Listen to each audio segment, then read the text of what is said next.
Okay, hello everyone.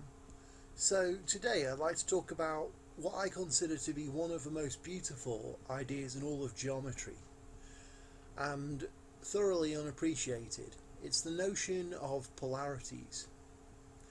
You see, besides points and lines, I think conic section curves, such as circles, are amongst the next most complicated objects. These are very, very fundamental things. I mean, circles appear in so many places, as I've highlighted in other videos. But how are they defined, and what is their essence? And are they sort of aspects of something deeper? So, the key to understanding this, or a key to understanding this, is the notion of polarities. This is a notion from projective geometry, and we're going to take a look at this today. And I want to sort of give you a flavour of why this is such an important idea and how it ties together so many areas of geometry. We're going to look at how the idea of polarity emerges from conics, how it can be used to define conics, how it can be used to define involutions, and how it can be used to think about imaginary points and lines in geometry. That theory again ties together with the notion of conic sections. And by getting such imaginary elements from geometry, we are then able to start to understand how Euclidean geometry can then emerge from projective geometry. So the notion of polarities really is a sort of idea which is tying together so many different areas of mathematics and thoroughly worth understanding. So I think that this is, although very important, it's not an especially easy concept to digest immediately. At least it wasn't for me. So it takes a bit of work, and I thoroughly encourage you to play around with these ideas and refer to Lawrence Edwards' book or Coxeter's book on projective geometry in order to understand more of the constructions that you need to know how to do to verify these different objects fit together in the way I'm going to describe, and of course to look for new connections yourself. So what I'm showing here is a polarity which is induced by this circle. So a polarity is a mapping which interchanges the points and the lines on the plane. So in this case, the blue point is getting mapped to the blue line, and the blue line back to the blue point again. So we'd say that that blue line is the polar of this point. And so you can see in this case, when the point is outside of the circle, we can obtain this polar by drawing tangents from the point to the circle and then just connecting the places where those tangent lines meet the circle by this blue line. Then this blue line is going to be the polar. And we already get a very interesting sort of interchange of the points and the lines in the plane. But you can see from this visualization that the polar is also defined to exist for points which are interior to the circle. And one of the most interesting things is that when we move this point towards the circle so that it just touches it, we find that in that case the polar of the point is going to be tangential to the circle.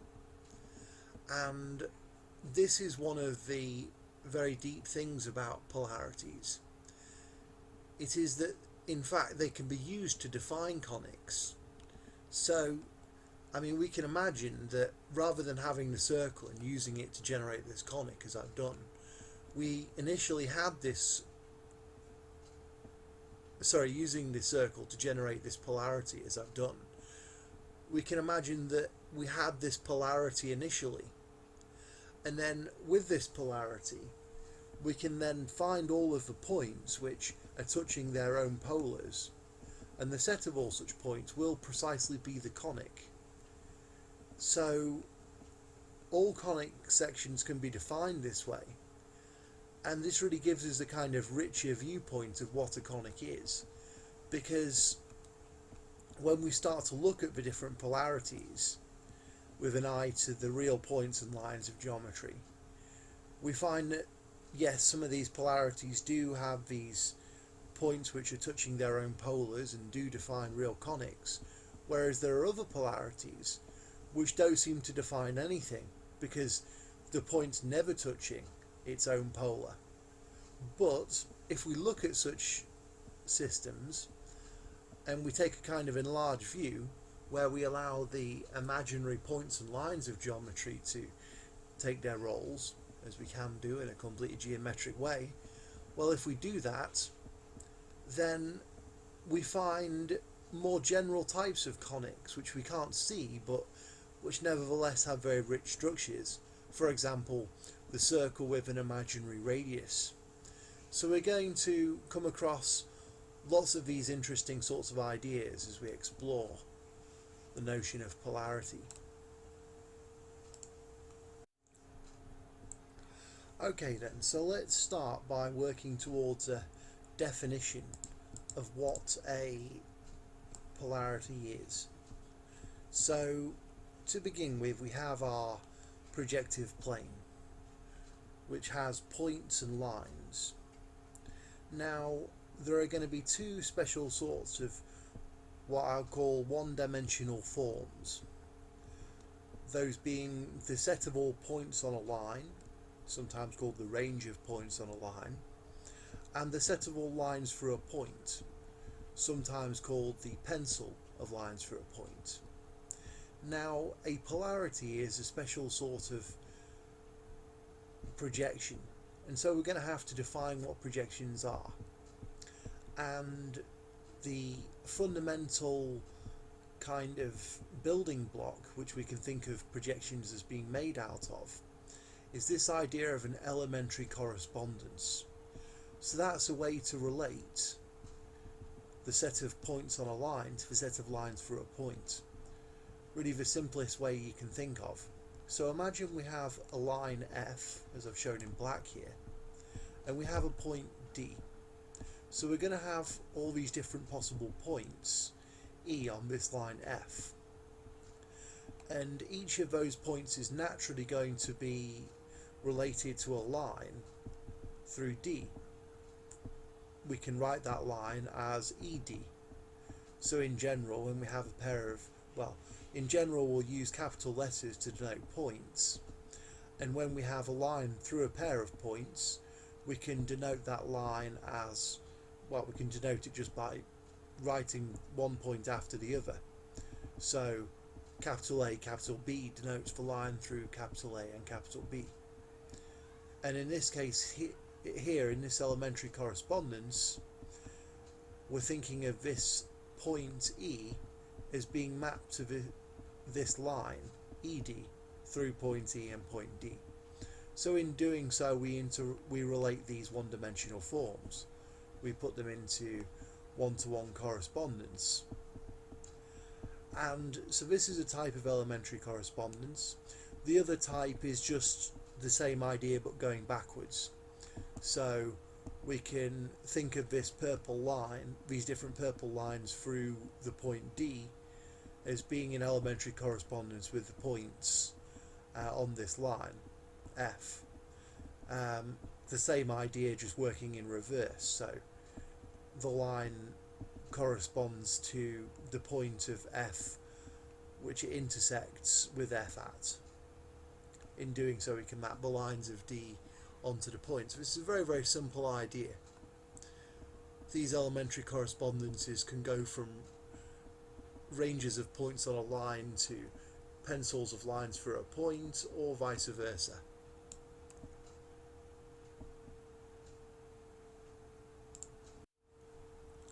Okay, so we can use this idea of elementary correspondences to define this idea of a projectivity which is going to be fundamental. So a projectivity is a mapping from a one-dimensional form that can be either the set of points on a line or the set of lines for a point, and a projectivity sends a one-dimensional form to another one-dimensional form, and it's defined to be something that you can make as a composition of elementary correspondences. So if one of these mappings can be written in terms of a sequence of elementary correspondences, then it's a projectivity. So here, for example, we're starting with the set of points n on this line little f, and we're doing an elementary correspondence from those points to the set of lines I through the point capital F, and then there's another elementary correspondence from the set of lines I to the set of points O on the line G, and another elementary correspondence sending O to J, and another elementary correspondence sending J to P. And so this is a sequence of elementary correspondences which relates the points N on the line F to the points P on the line H. So we can view this as a projectivity from the set of points N on F to the set of points P on H. But also in this diagram we have defined this projectivity from the set of points N on F to the set of lines J through G. In that case we'd be relating the set of points on a line to the set of lines for a point, but that would still be a projectivity because it's a correspondence between one-dimensional forms which is written as a sequence of elementary correspondences. Okay, so here comes the definition of polarity. Now before we define a polarity, let's define something more general called a projective correlation. Such a thing works over the entire projective plane, and it sends every point to a line and every line to a point. And a projective correlation is defined as having certain characteristics. Firstly, it's a bijection, so it doesn't send two distinct elements to the same element, and every point is mapped to by some line and every line is mapped to by some point. Secondly, a projective correlation preserves incidence. So if we have a point P that is touching a line K, I say touching, I mean incident upon or is part of, or however you want to say it, but if P is touching K before we do the mapping, then the image of P will be touching the image of K. The projective correlation preserves incidence, in other words. And finally, such a mapping works as a projectivity whenever it sends some one-dimensional form to another one-dimensional form. So if the mapping sends a line K to a point F of K, well then it's going to act as a projectivity when it's working upon the points which are on this line K, sending the points on line K to lines through FK as a projectivity. And dually F will also work as a projectivity, sending the lines through a point P to the points through the line F of P. So a mapping F satisfying these conditions is a projective correlation, and then that's a more general concept, but a polarity is a special type of projective correlation. It's a projective correlation of period 2. That just means applying the mapping twice is going to return every element to itself. So in other words, a polarity is a projective correlation which swaps around points and lines. If it sends a point P to a line K, then it also sends the line K to the point P. So Often we're just going to be thinking of systems where there's just one polarity. So in that case, there's no need to actually use a symbol like F to talk about that polarity. We'll just say the polarity. Okay, so when we have a given polarity, let's say we have a line, little x. Well, we'll denote the image of that under the polarity as the point capital X. And we call that the pole of the line little x. So we can use this sort of terminology when we just have a single polarity, as we usually will, that we're just thinking about. And then similarly, if we have a point, capital Y, then its image we shall just denote by little y. That's its image under the polarity. And we'll call that the polar of capital Y. So the way you can think of this is that the image of a point under a polarity is called a polar, and that's going to be a line. And polar is a longer word than pole, and a line is a longer object than a point. So pole gives a point and polar gives a line, refers to a line. Okay then, so in order to understand polarities better, let's take a look at what could be considered to be the lower dimensional analog. So that is not a mapping of the plane to itself, but a mapping of a line to itself that's period 2 and a projectivity. So such a thing is called an involution. So that's just what an involution is defined as. A period 2 projectivity from a set of points upon a line to itself. So here I'm showing an involution upon this line G, where A is sent to A dash, B is sent to B dash, and X is sent to X dash.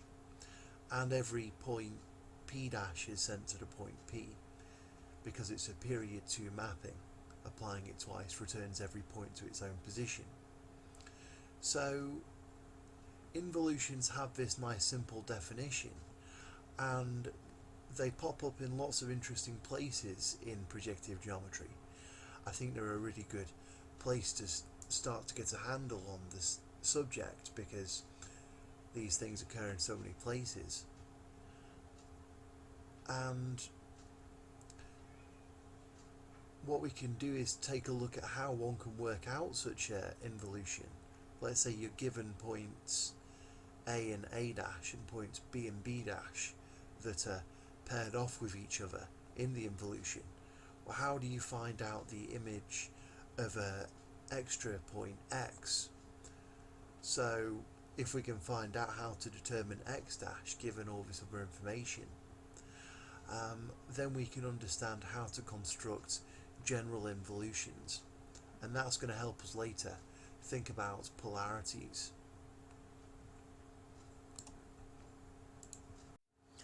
Okay, so I just want to add one thing, which is here we're talking about an involution of a set of points on a line to itself. I don't say it here, but there's also of course the dual idea, which is an involution of a set of lines for a point to itself. So such a thing could be achieved, for example, just by adding an extra point and linking that point to the different points here. So then, say we added an extra point and linked it to these two moving green points by green lines. Those green lines would rotate round, and that would give a involution of lines for a point, the involution of the other type of one-dimensional form. But anyway, one can always access that kind of method just by dualizing these notions, but we're going to concentrate here upon involutions of points on a line. So let's think about what kind of properties they have. Okay, so it turns out there's some very natural relationships between quadrangles and involutions.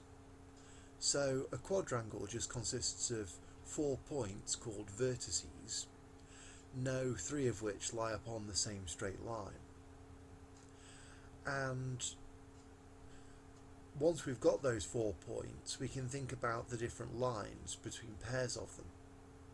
So there's going to be 6 such lines that we can get by joining pairs of vertices, and we can separate those 6 lines into 3 pairs of what we can call opposite edges, that is, lines through vertices of quadrangles that have no vertices in common.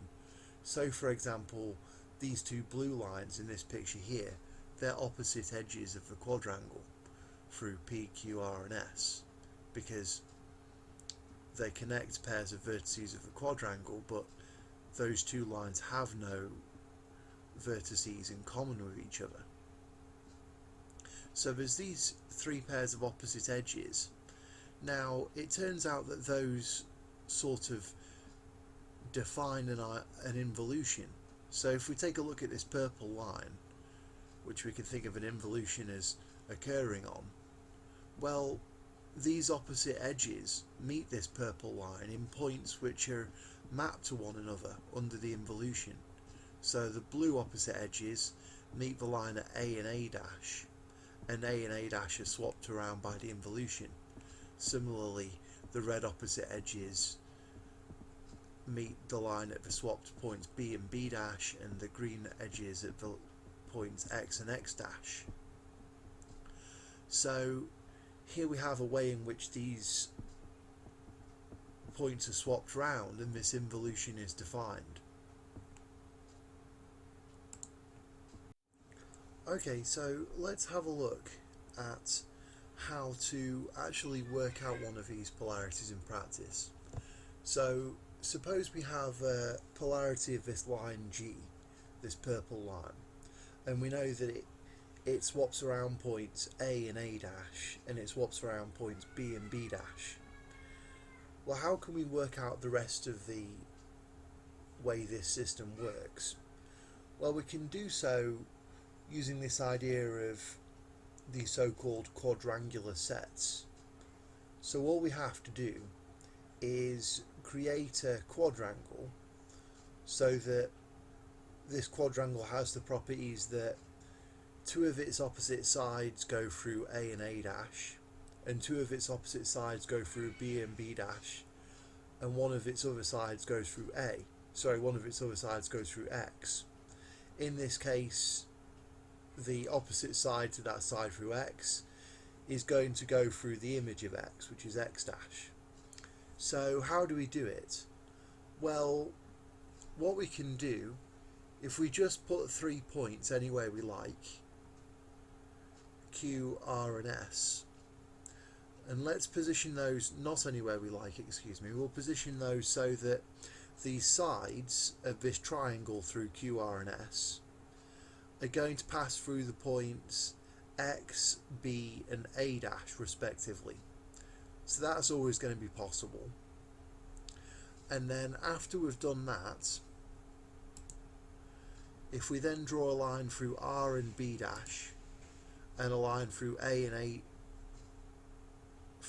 S, well, the places where those 2 new lines meet, let's call that P. So then we'll think of P as the 4th point on our quadrangle, and then if we draw in the final line through P and Q, then we see where that meets the line G. We find that that actually meets it at this point X dash. So if you have a look now at this quadrangle through points P, Q, R and S, you'll see that opposite sides go through A and A dash, opposite sides go through B and B dash, and opposite sides go through X and X dash. So indeed X and X dash are in involution with each other. And this sort of setup works, or you can do it in, say, GeoGebra for variable X, so we can move around X and see how its image is changing. And this gives us a sort of way to think about a full involution of these points X on this line G.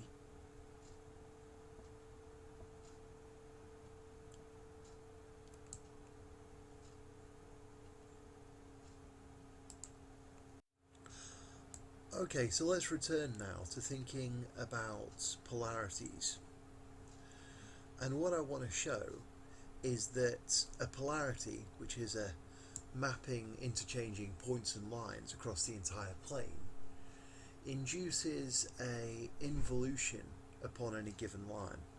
So here we have a particular polarity, this one involving the circle, which I discussed at the beginning. And so just to recall, this is defined so that if we have a point x, then its polar little x is, if x is exterior to the circle at least, its polar is the point joining, is the line joining the places where the tangents from x meet the circle. But I'm just using this polarity as a method for illustration, because I really want to talk about how this polarity is inducing an involution on this line G. So we see that big X is making this polar little x, and if we think about the position where little x meets the purple line, we can think of that as the image of x under some kind of mapping. And since the polarity is a type that works projectively, it follows that this mapping is going to be a projectivity of G to itself. And in fact, it's not too difficult to see that it's going to be an involution. I mean, we can almost see it by eyeballing it. If we look where x is mapped to, and then we move x over there, we see that that point is then going to be mapped back to the original position of x. But we want a more sort of formal way to think of this. So we have this line G. Let's let capital G denote the pole of G. That's the image of G under this polarity. And I haven't told you how to construct this for this specific polarity, so you shall have to take my word for it. But the specifics aren't going to affect the argument I'm going to give here. So what we can do, if we mark the place where the polar of capital X meets G, we'll call that capital X dash. And then what we want to show is that when we then take the polar of capital X dash, that'll give a line which will meet little g back at x. So we want to show that this sort of find the polar and see where it intersects with the line sort of operation is an involution. So doing it twice gets us back to where we started from. So here's how we can see it. We'll take our point x, which is on G, and then, as I say, this point x dash, that's just going to be equal to the place where its polar intersects with the line little g. Now we'll let big G be the pole of little g, and by the sort of properties of polarities, given that they preserve incidence, we have that since the point x dash is equal to the place where the line little x meets the line little g, we have that the line little x dash is going to be the line through big X and big G. In other words, the image of this red point, big X dash, is going to be the line that goes through X and big G being the pole of the purple line we're working on. So that's got to mean that this line, this red line, little x dash, has got to contain capital X. And we know that capital X is on G, so little x has got to meet little g at big X. So that means basically that doing this operation again after we've got from x to x dash will send us back from x dash to x. So this has to be a period 2 mapping. This kind of idea shows that a polarity is going to induce a involution of any given line to itself. Okay, so we're going to get into some of the most important material now, which is basically about how to construct polarities. The way we're going to approach this is with a theorem which tells us when a projective correlation is a polarity, and the reasoning behind this theorem is going to allow us to actually construct polarities. So we're going to imagine we have a triangle with vertices capital A, capital B and capital C, and opposite edges little a, little b and little c. So for example, little a is the line joining capital B and capital C.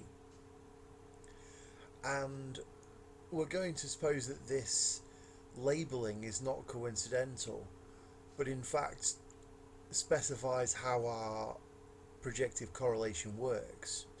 So vertex capital A is sent to edge little a, and so on. So we're going to suppose that our projective correlation sends vertices capital A, capital B, capital C to edges little a, little b, little c. And then the claim is that in fact such a mapping has to be a polarity.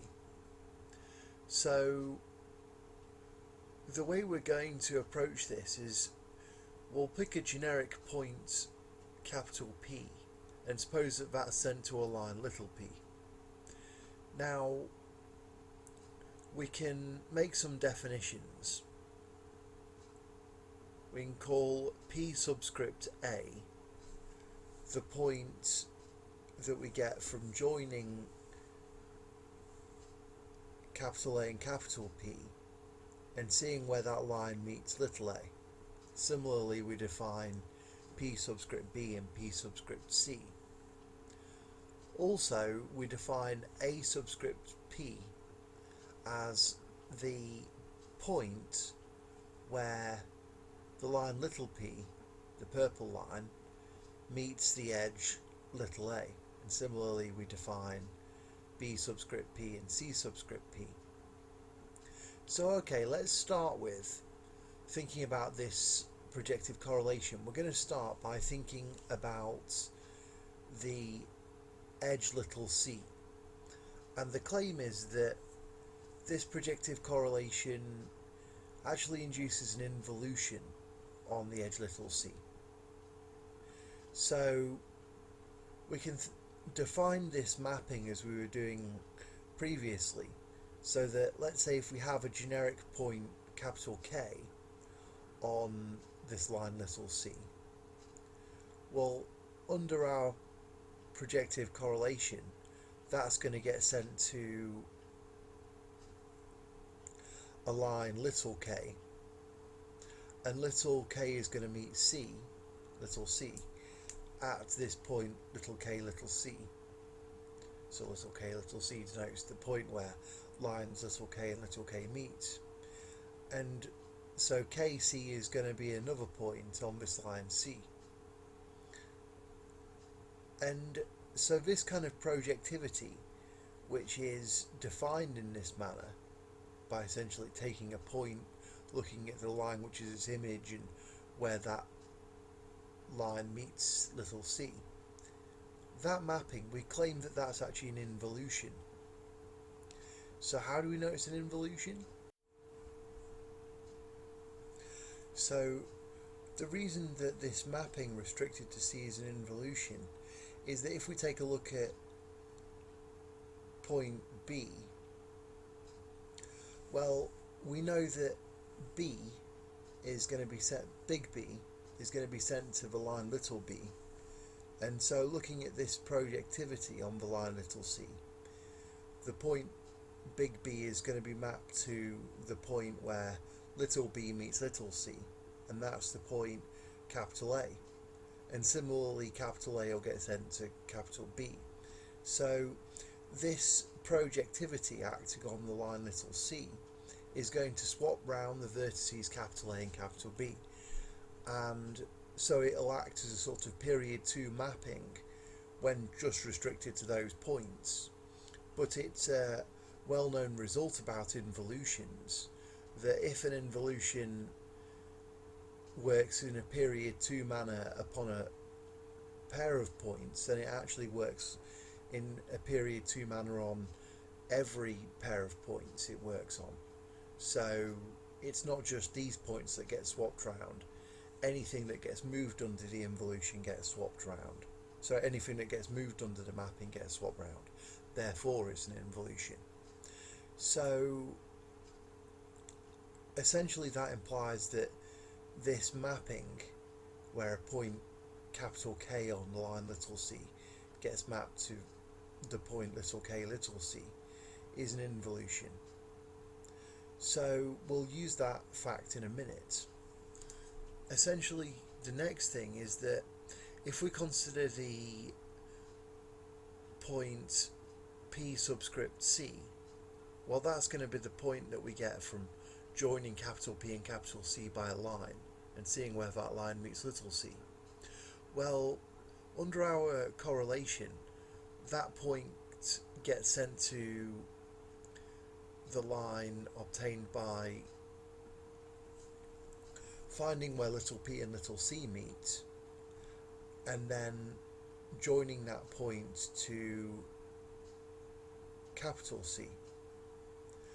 And so in fact, when we look at this involution on the line little c, we find that it's going to switch around the points P subscript C and C subscript P. So those 2 points, just like A and B, are going to get switched round under the involution. So this is quite telling now, because we know that there's an involution on the line little c, and we've just found a pair of so-called mates. Mates are points that get swapped round under the involution. So in fact, just to give you a bit of a prelude of what's coming up, we can use this to actually determine the whole involution, because once we have a pair of mates of an involution, we can work the whole thing out as we were doing before. But that's not what we're going to do right now. What we're going to do right now is apply analogous reasoning with respect to A and B. So just applying similar reasoning, we find that the point A of P is sent to the point AP, sorry, the line AP,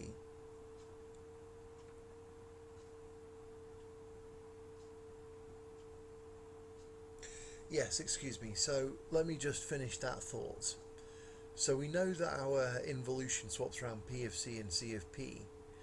So that means, thinking about C of P, that with respect to the correlation, C of P is sent to the line through C and P of C. So when I say x of y, I mean x subscript y. So C P of C, that's just equal to the line through P and C. So this point C subscript P gets sent to the line through big P and big C. Okay, that's what happens under the correlation with respect to the C's. Now, applying analogous reasoning, we find that A subscript P is sent to the line through capital A and capital P, and B subscript P is sent to the line through capital B and capital P. So what we can do now, if we look at the meaning of the notation A subscript P and B subscript P, we can describe our purple line little p as A subscript P, B subscript P. And since we know what those two elements, those 2 points, A of P and B of P, are sent to, we can work that out, and it turns out that the line through A of P and B of P is just equal to the point capital P. So what we've shown after all this is that our generic point capital P, which is sent to this purple line little p, well, we know now that the line little p is actually sent back to the point capital P. So what we're saying here is that when we're sending a generic point to a line under this mapping also sends that line back to the point again. That implies that this mapping isn't just a projective correlation, it's a polarity. It's actually switching round points and lines, swapping them around.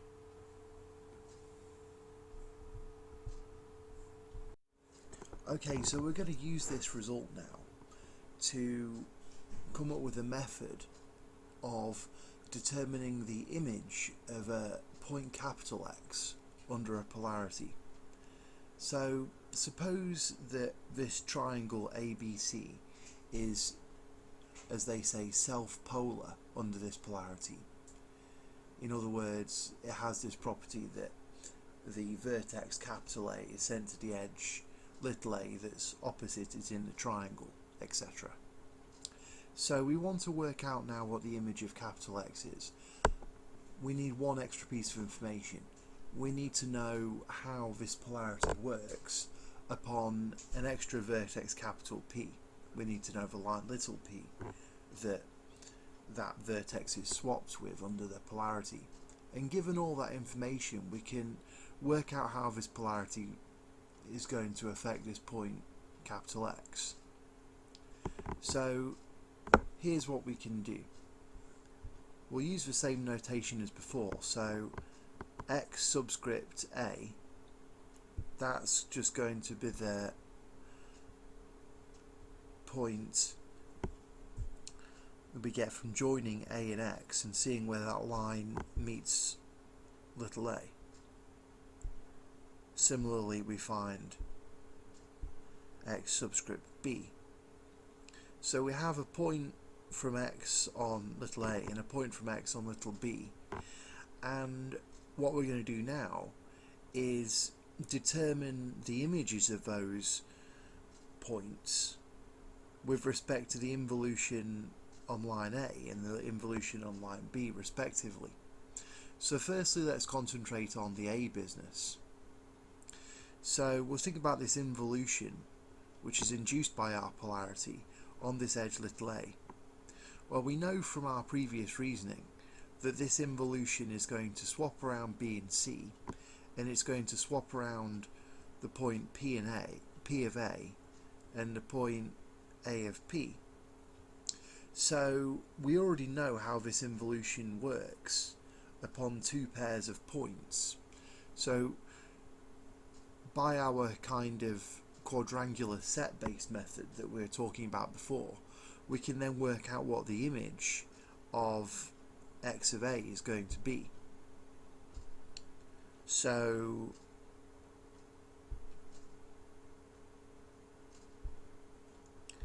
if we just draw a triangle and then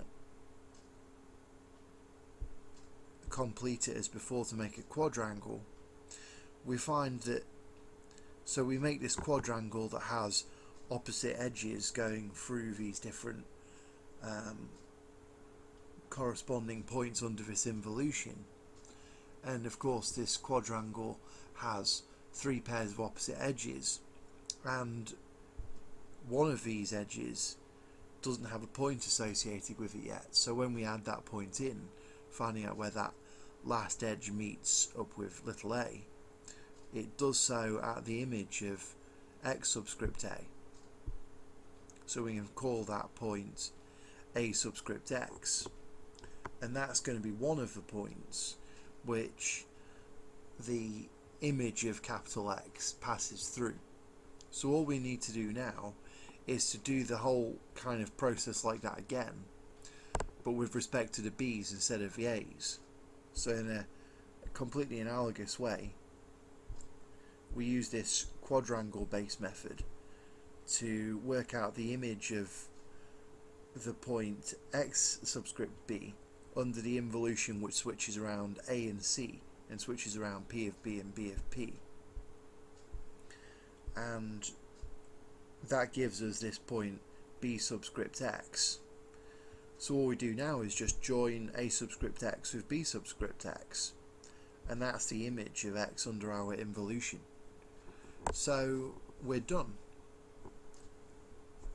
We can now move around our point capital X, because this is GeoGebra, and its image, this orange line, which we should call little x, moves with it. We can check that we haven't made any mistakes. If we move capital X to capital P, then the image of capital X is the same as the purple line little p. So here we have our polarity. It's sending these orange points to these orange lines.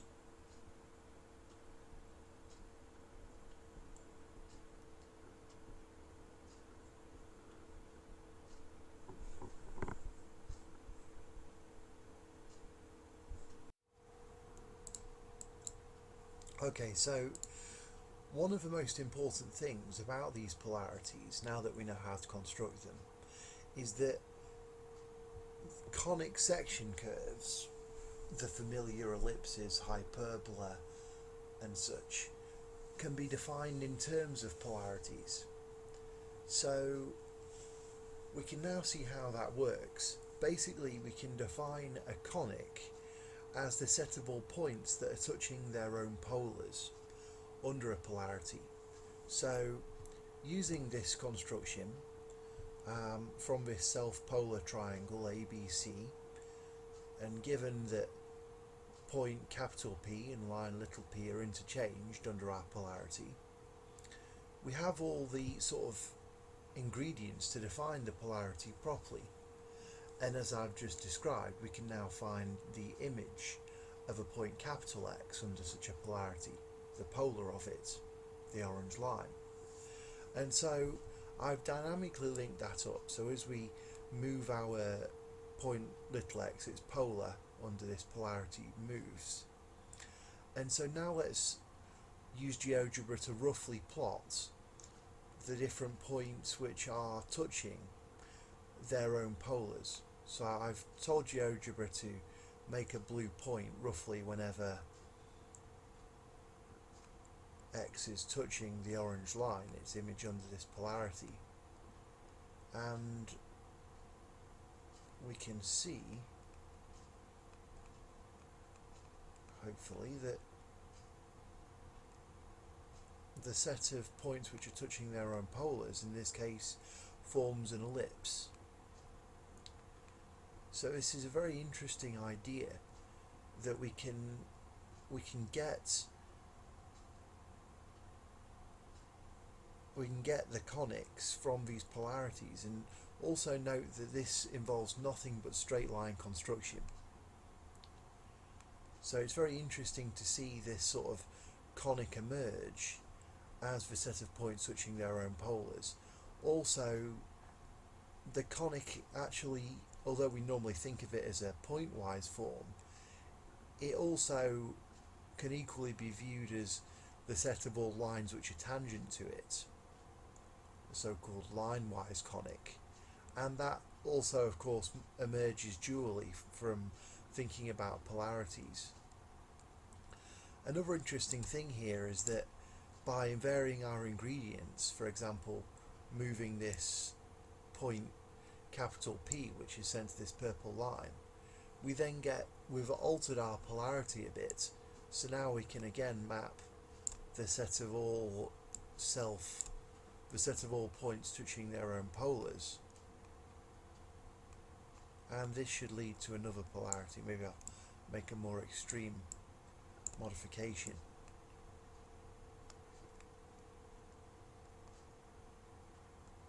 So I've varied the sort of initialization, and now we're having a different sort of conic being produced. And a very interesting thing here is that there can be cases which don't seem to produce a conic at all. So I believe if I haven't proved this, but if the line little p is outside of the triangle, and big P is inside, then if we move X around, yes, I don't think now there's going to be any points which are touching their own polars if we confine our attention to real points as we're doing here. So one might say that this is a so-called elliptic polarity which has no points touching their own polars, but it would be correcter, I would think, or at least more complete, to say that it has no real points touching their own polars. And in fact, all of these ideas that we've been talking about allow us to think about imaginary points and lines in geometry, and in doing so we can then say, well, yes, this conic here doesn't have any real points, but it does have imaginary points. So I expect this is probably what we might think of as an imaginary ellipse. So I'll get on to talking about those kind of forms later. It's very interesting how we can approach those things using the ideas of involutions and polarities. Okay then, so now what we're going to do is take a look at polarities from a different kind of viewpoint. We're going to look at them analytically. So we're going to use this theory of homogeneous coordinates, and we're going to have a look at how this gives us a sort of algebra of polarities. And with this algebra of polarities, we're going to be able to express, basically we're going to be able to talk about all the conics in a very sort of concise way. And this is going to lead to us being able to think about imaginary points. And also we can take this view to have a look at how such as involutions can be used to speak about these imaginary points and lines. So I've already done some lectures on homogeneous coordinates, so I shall put a link to those, and also to the chapter in Coxeter's book Projective Geometry. I shall put a link to a document where you can get that, which is what I've taken a lot of this from, because it's very well explained in that place. So I'm going to go over this quite quickly. Hopefully I'll be able to say everything I need to, but I'm not going to give all the proofs and things. I'm going to try and give a sort of concise approach to what polarities are in a sort of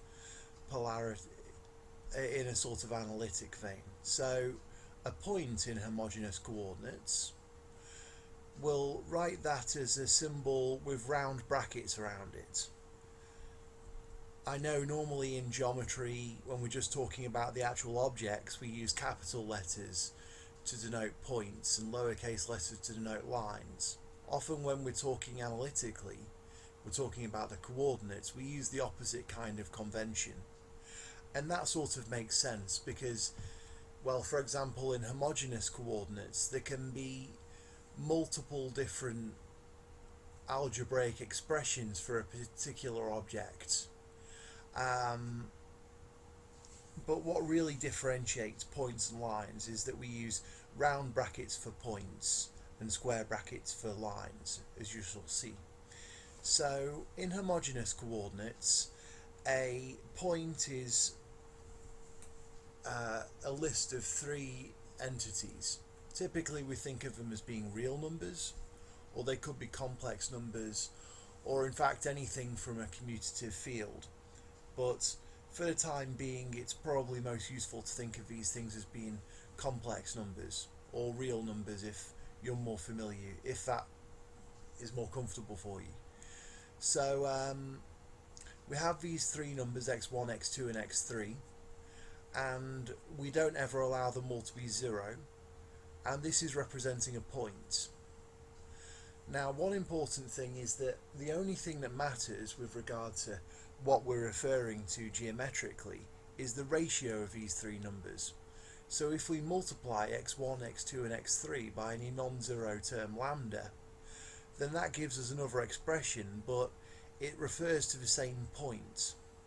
Okay, so how do we attribute a geometric interpretation to this? Well, basically what homogeneous coordinates allow us to do is talk about all the points on the plane, including the points at infinity. Whereas in Cartesian coordinates, we're sort of not allowed to talk about the points at infinity. And in that case, we have lambda 3 being set equal to 0 at these points at infinity. So when, sorry, not lambda 3, x3. So when x3 is 0, homogeneous coordinates are referring to points on infinity. And when x3 is not 0, we can think of them as referring to Cartesian coordinates. So as I said, all that matters is the ratio of these three numbers to one another, x1, x2, x3. And so when x3 is not equal to 0, we can divide everything by it. And then if we look at the first couple of elements, x1 over x3 and x2 over x3, we can think of those as the x coordinate and the y coordinates of the point which is referred to by the homogeneous coordinates x1, x2, x3. So basically, once you've got a point in homogeneous coordinates, as long as the last term isn't 0, you can, that is the third term, you can divide the first and the second term by the third term. That gives you the Cartesian coordinates, which we can think of that point as representing. This is only one possible interpretation you can give to homogeneous coordinates. They could also be thought of in terms of what's called barycentric coordinates, where the three numbers refer to how close you are to the different vertices of a triangle. But anyway, as I say, I've done videos on homogeneous coordinates, so I encourage you to look those up if this stuff isn't too familiar. Now, as well as lines, as well as points, we can talk about lines in homogeneous coordinates. A line is denoted with square brackets. So a line capital X1, capital X2, capital X3 has those coordinates. And once again, it's only the ratio of those three entries which is important, and we don't allow them all to be 0 simultaneously. Points and lines are almost completely identical in homogeneous coordinates. The only distinguishing feature is that lines have square brackets and points have round brackets.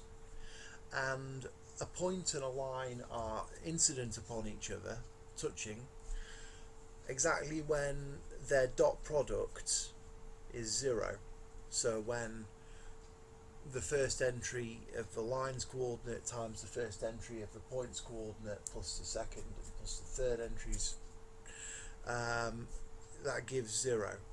Little x1 times big x1 plus little x2 times big x2 plus little x3 times big x3 equals 0.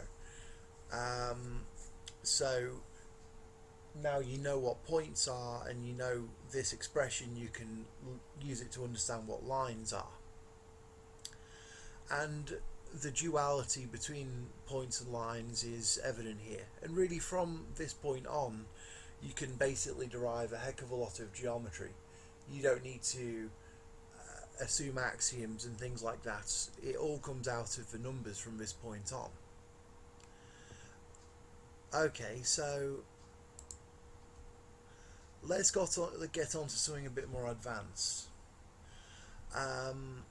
We'll talk about projectivities, but first let's think about how we can refer to points on a line. So let's say we have a pair of points y and z.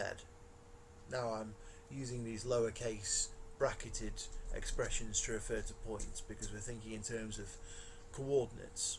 So we have y and z as 2 points. They're obviously going to have a common line. And let's suppose that there's an extra point q that's on that line. How can we refer to it in terms of y and z algebraically? Well, it turns out that there's going to be some number mu such that we can write q as equal to mu y plus z. And here, just a little subtlety here, which you probably don't need to pay attention to if this is your first time over this, but I might as well mention it. We're going to adopt a convention here. So obviously if mu is 0, then q is equal to z. But what value of mu do we choose to get q to equal y? Well, we can have the convention that as mu goes to infinity, q will go to y. And that sort of makes sense, because when mu's infinity, we're going to have a very large thing multiplied by y, so y is going to be so much more relevant in the term. So provided we adopt that convention, we then have a proper sort of one parameter description of the line. Every point on this line through y and z can be expressed as mu y plus z for some number mu. So mu is a sort of parameterization, a parameter which allows us to describe the line. Now, something very interesting here. Recall that in these homogeneous coordinates we have multiple ways of being able to express a point.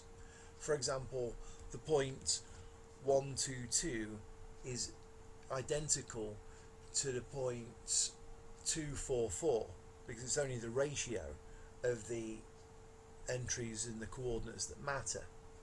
So what we can do, if we just have one extra point in addition to y and z, and it's in an arbitrary space, we can write it as mu y plus z, but we could have actually selected the expression of y appropriately so that this constant mu got absorbed into that term. So when we're just picking one extra arbitrary point on the same line as y and z, we can just write it as y plus z, imagining that we picked the coordinate description of y appropriately to allow us to do that. If we have more points on the line y plus z, of course we have to get more specific. Okay, so let's talk about projectivities. It turns out that there's a very nice, simple way to talk about projectivities in terms of homogeneous coordinates. Okay, so it's a well-known rule in projective geometry that if you have a projectivity from a one-dimensional form to another one-dimensional form, then it's enough just to specify how that projectivity works in 3 different object image pairs. And once you've given that much information, that sort of fixes the projectivity and you know how it's going to work on everything. So in our case, let's suppose we've got a couple of lines, and it could be the same line, but anyway, we've got a mapping from a line to a line, and let's say we know it sends y to y dash, z to z dash, and y plus z to y dash plus z dash.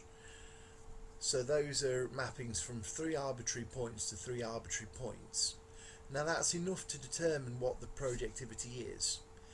And it turns out that it has a very nice, succinct description, in the sense that a general point on the line, described by a parameter mu, that point being, this is on the first line, and the point's called mu y plus z, is going to get mapped under this projectivity to the point mu y dash plus z dash.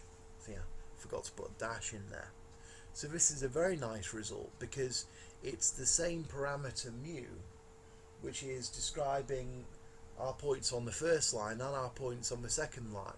So this gives us a very nice, succinct way to think about projectivities in general. I ought to just say here I'm referring to a projectivity from a line to a line.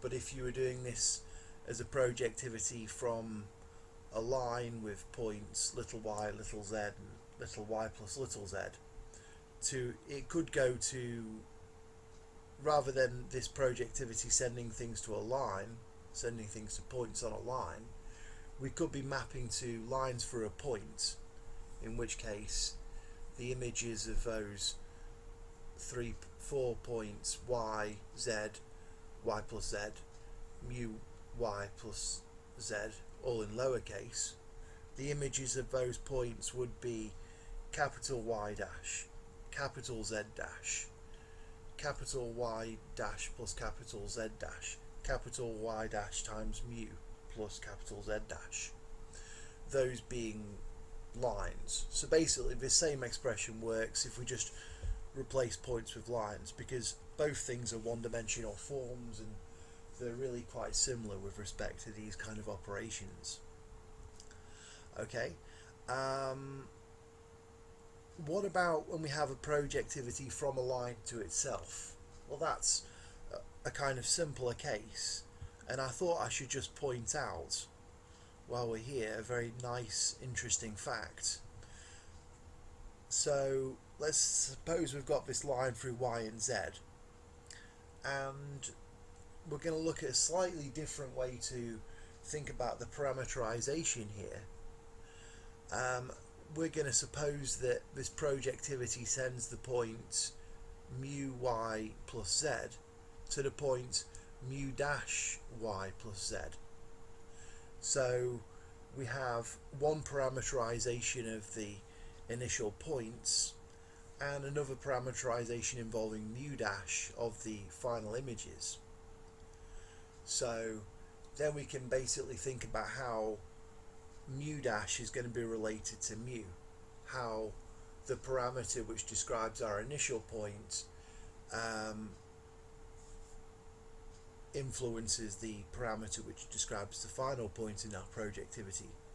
And we get this lovely formula here that is going to exist these constants alpha, beta, gamma, delta, such that alpha delta doesn't equal beta gamma, and we're going to have that mu dash is equal to alpha times mu plus beta all over gamma times mu plus delta. So some of you might realize this as a so-called Mobius transform. I think it is maybe also called a linear fractional transform. Very, very important ideas here. This is, the Mobius transform pops up all the time in studies of circle geometry and complex analysis, and it's very interesting that the sort of basic form of a projectivity is just one of these Mobius transforms. So I think I've probably given you enough information here to prove this statement written in red, so you might want to have a go. Another interesting thing here is that from this expression describing a projectivity from a line to itself, we can see that the condition for this to be an involution, as in a period 2 projectivity that swaps around the points, is going to be that alpha is going to equal negative delta. Okay, so that's a little bit about the one-dimensional case. Now let's get on to the real nitty-gritty of what we want to talk about, which is projective correlations.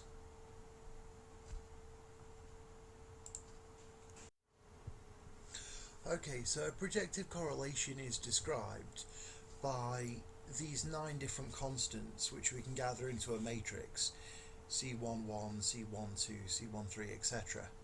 And those define something like a linear mapping. It would be a linear map if we're thinking of it, well, it's sort of linear algebraically, but it's actually swapping around points and lines. Okay, So it's going to switch around point little x to become line capital X dash, and it'll change a line capital X to a point little x dash. Recall from before what a projective correlation is. It's a transformation of a projective plane. It maps points to lines and lines to points as a bijection, and it preserves incidence, and it works upon each one-dimensional form projectively. So, as I say, it's defined in terms of these 9 constants, which we can gather together in a matrix.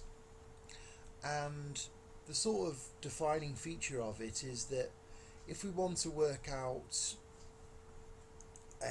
let's say we have this point little x, and we want to work out the line x dash that gets sent to, well, for some constant rho, which it's not going to play a big part in what we're doing essentially, but it should be there. So rho is a constant, and it turns out that xi dash, that's the ith entry of the coordinate of the line which our point little x is getting sent to. So xi dash is going to be, or should I say rho times xi dash is going to be equal to ci1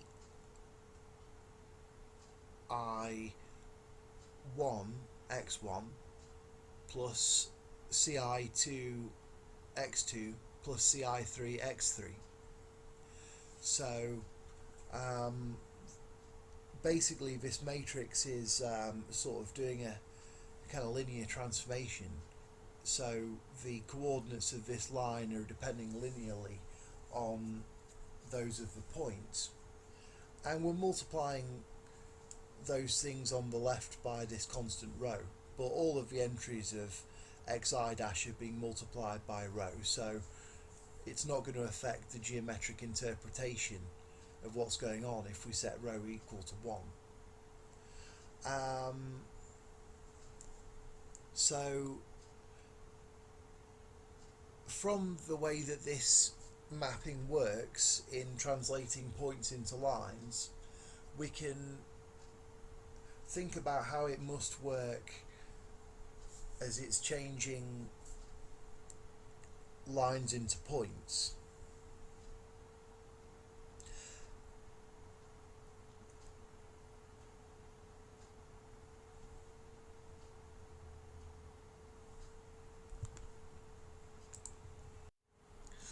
And we can express that kind of information with the next equation, although it's not said quite so directly. What this second equation involving sigma is really doing is it's telling us an initial line in terms of the final points. So the first equation tells us the final line, how that's obtained by initial points, and the second equation tells us how an initial line is determined by final points. So it's the same information but the other way around, but it's a very similar equation. It says that this constant, which is sort of arbitrary constant sigma, times xj, the jth entry of the coordinate of the initial line, is going to be equal to c1j x1 dash plus c2j x2 dash plus c3j x3 dash. Okay, so this is a bit more general than what we're going to need for our conversation, and so if you do the algebra and determine when such a projective correlation is going to be period 2, that is when it's going to operate twice and not change anything. I mean, if you apply this operation twice, you get all the points and lines back to their initial places. Well, the conditions for that are that these constants sigma and rho ought to both be equal, and also, so we can set them equal to 1, and also our matrix C should be symmetric. I know I'm not proving this stuff. I would refer you to the chapter from Coxeter's book Projective Geometry called Coordinates to see some proofs of these things. But anyway, things get a lot simpler now, because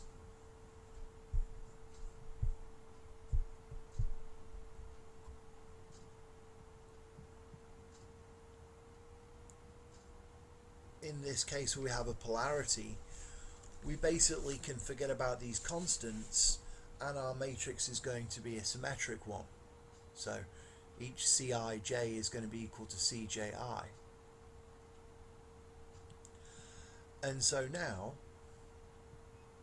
you can get a lovely equation which describes the polarity very, very nicely.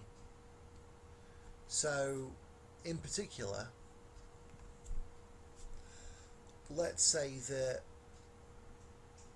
we have a point x, a point little x. Now under our polarity, that's going to get sent to a point capital X. And then of course there's going to be a condition. If we're given another point y, there'll be a condition for when that point y is touching that line capital X, that image of the point little x, that polar of the point little x. When is y on the polar of x? Well, you can show now that it's precisely when this lovely equation I've circled in blue is true. That is, when the sum over all I and the sum over all j of Cij, xi, yi equals 0. So this is the condition for y to be touching the polar of x, or equivalently the condition for x to be touching the polar of y. And it's a really lovely idea because, for example, if we fix the value of y, then we've selected a certain point on the plane, and then this is going to be a linear equation, and it's going to be the equation of the polar. It has a lovely symmetry to it. And so I strongly urge you at this point to sit down and play with this equation a bit. Well, maybe in a few minutes I'll show you how this relates to conic sections, and then you can have a very fun time testing this formula out and seeing what kinds of polarities are produced when we have different conics. But before I do that, I want to tie together all of this analytic theory with the idea before we had about synthetically inducing polarities using this self-polar triangle. So basically, the point here is if we have if we have a self-polar triangle, then that can be any 3 points in the projective plane. Now, 3 special points in the projective plane with respect to coordinate systems are these points which have just one unit in their coordinates, so the points 1, 0, 0, 0, 1, 0, 0, 0, 1. They're special points in the plane with respect to the coordinate system. However, in fact, when we're doing projective geometry, we can always do a projection to transform any given triangle into any other. So, in a sense, we can think of these as 3 arbitrary points in the projective plane, provided they're not all collinear. But anyway, let's stick to the precise things, which are that if we do choose these special points to form a self-polar triangle under our polarity, then we get a very nice form for it. So what I'm saying is, before I showed you, at least synthetically, if you're given one of these self-polar triangles, which relates to our polarity in the sense that each of its vertices is swapped around with the edge opposite it, if you have such a self-polar triangle, then synthetically you can gain a lot of understanding about the projectivity. And so what I'm saying here is that you'll always have a self-polar triangle, by the way, if you have a polarity. It's quite easy to construct one. I'm not going to go off too much talking about that now. Let's get back to what we're talking about here. So what I'm saying is, you're always going to have a self-polar triangle, and if you do some projections, you can make it so that that self-polar triangle is in fact the triangle with these three special points as vertices. And in that special case, the polarity, if we look at it analytically, it has a very nice simple form. We call it the canonical form of the polarity. That means it's a kind of form of which we've squeezed out a lot of potential redundancy to give us a clearer way to talk about the thing. And so in this case, where we have a polarity in canonical form, if this is operating upon the point little x1, little x2, little x3, then that's going to give us the line capital X1, capital X2, capital X3. And there's a very nice simple expression for this line. It's just so that capital X1 is C11 little x1, and the same for like capital X2 is C22 times little x2, capital X3 is C33 times little x3. So there's a very nice simple formula here to obtain the polar of a given point. And so when we change things into this canonical form, we get very nice simple algebraic expressions for our polarities. And also we can see how this stuff relates to the geometry that we were talking about before. Because if you recall, when we took that synthetic viewpoint, we had a purple point, capital P, and a purple line, little p. And we were sort of thinking of the self-polar triangle as being fixed, and then we can vary little p and capital P to affect the sort of nature of the polarity. Well, just the same thing's going on here algebraically. We think of capital P as being a fixed point, 1, 1, 1. And then the parameters in our system defining how this polarity works are all given in terms of where that line is little p, because that line in this system has coordinates C11, C22 and C33.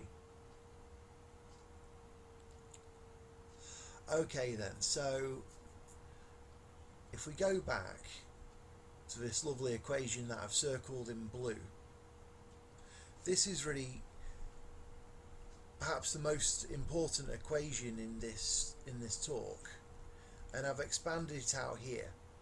And as I've said, this gives the condition, it gives a condition for when point Y is going to lie on the polar of point X under the polarity, which is described by these numbers C11, C12, etc. Now, as I've already said, a conic can be defined as the set of all points X which lie upon the polar of X. This equation here that I've given a red star next to, this gives all the points X which lie upon the polar of Y. So to get an expression for all of the points x that lie upon their own polars, in other words, get an expression for the conic which is induced by this polarity, all we have to do is set x equal to y. So just letting x equal y in this equation gives us this equation here. C11 times x1 squared plus C22 times x2 squared plus C33 times x3 squared plus 2C12 x1 x2 plus 2C13 x1 x3 plus 2C23 x2 x3 equals 0. And that is exactly the equation for a general conic. And that's exactly the equation for when a point lies on its own polar under the polarity. So I think this is absolutely lovely because it basically lets us see where these polarities are, where these conics are emerging from these polarities. So let's just take a very simple example. We can look at a polarity in canonical form, and so we'll assume that these sort of diagonal entries of our matrix are all 0 whenever I is not equal to j. Let's say Cij is 0, and also we'll just have that C11 and C22 are both equal to 1, and C33, oh, that's a typo, I should have said C33 is equal to negative 1 here. I'm not sure I can correct it too easily. Let's have a go.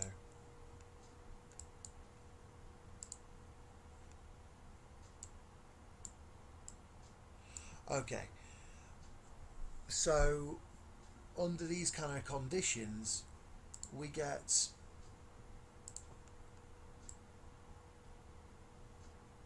that this is going to be our polarity that's induced.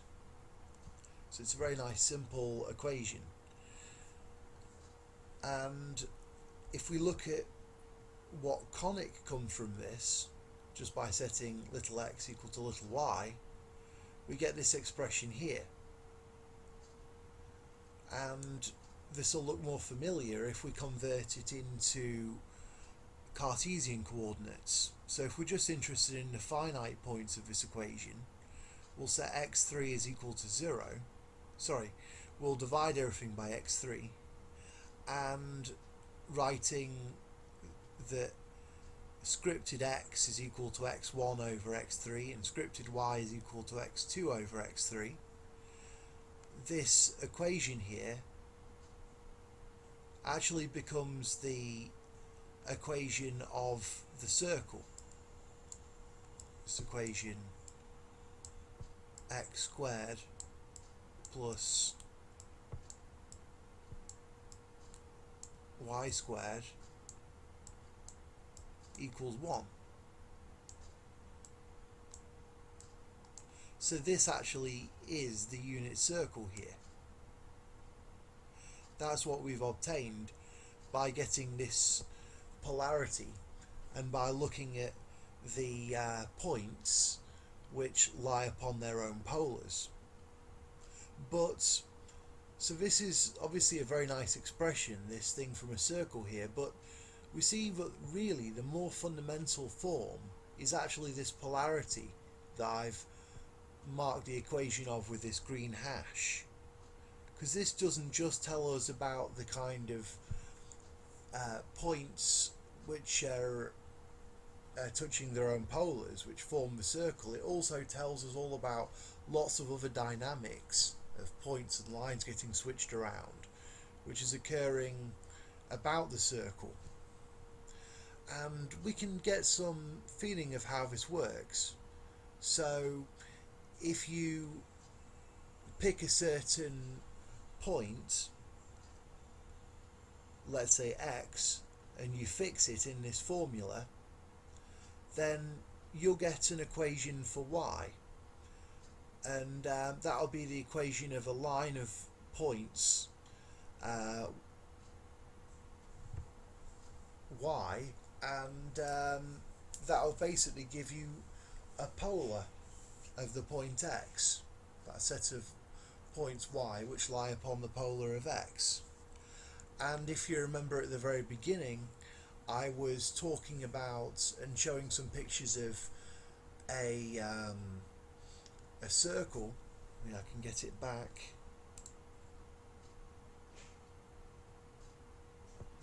Perhaps I'll draw another one.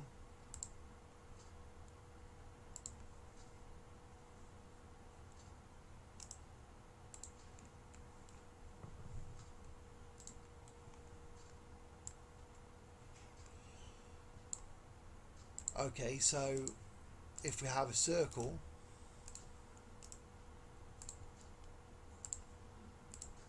and then we have a point, and then we can determine its polar.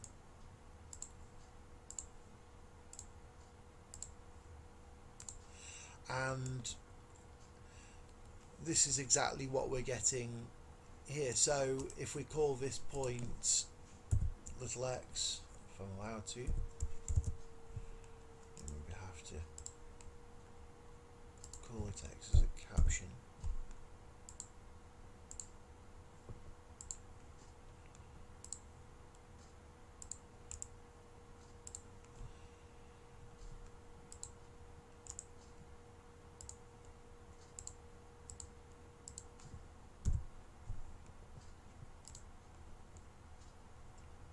So that equation is precisely giving us the condition for little y to be a point of the polar of little x.